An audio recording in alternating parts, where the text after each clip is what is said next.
you. So even though you guys were struggling offensively in the first half, it seemed like Rudy's defense was really kind of keeping you, within shouting distance. As it became apparent, they were kind of maybe not afraid, but hesitant to challenge him. What can you say about the job that he did down low tonight, just in kind of keeping you guys within shouting range? Well, he's been. It's what he does. And tonight, that's something we've talked about.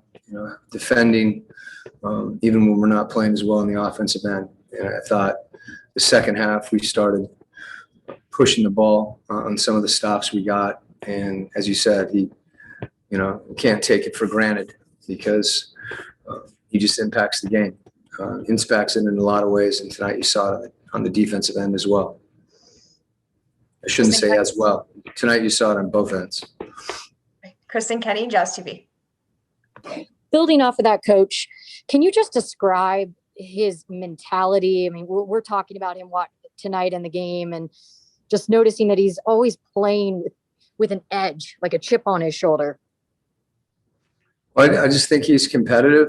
We had a lot of guys compete tonight. Rudy's not alone. And I think when you're a competitive group, you're more urgent. You find ways to make plays for one another because, winning's in the front of your mind. And, there's games where the box score doesn't show the things that he does. Tonight it did. And as you said, he's not trying to prove anything. He's just playing and he's just competing.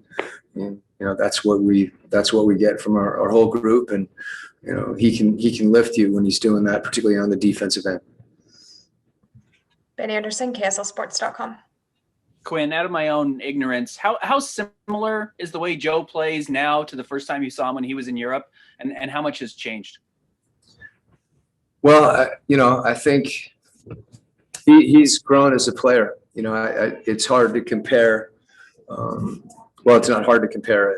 I think back about, when he was battling, to get on the floor, he got on the floor defensively.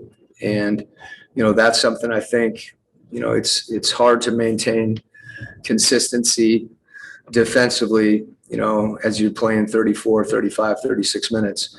And there's been a real focus on his part.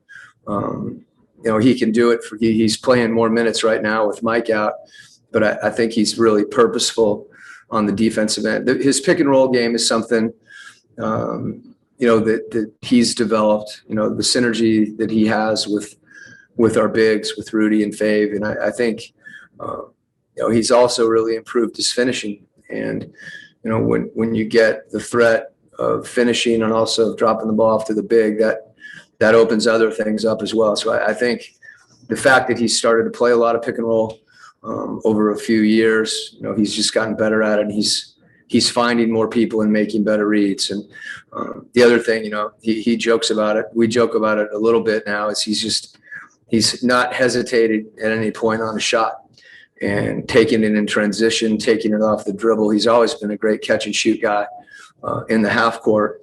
And I think he's really, he's been more aggressive. He's taken that to heart, and as a result, I would say it adds another dimension to his game because it's there, but it sets up a lot of other things that he's doing. And, the way that we play is very different from the way that, they played in Barcelona when I first saw him. It was more of a half court game. And I think the thing, I don't know how old he is right now. I know he's in his 30s, but he was an older player by, comparatively when he got to the league. And, his commitment to working on his game and improving, I think, is something that, we feel like you can continue to get better. There's no ceiling on anybody based on their age, and that's what he's done. David James, KUTV.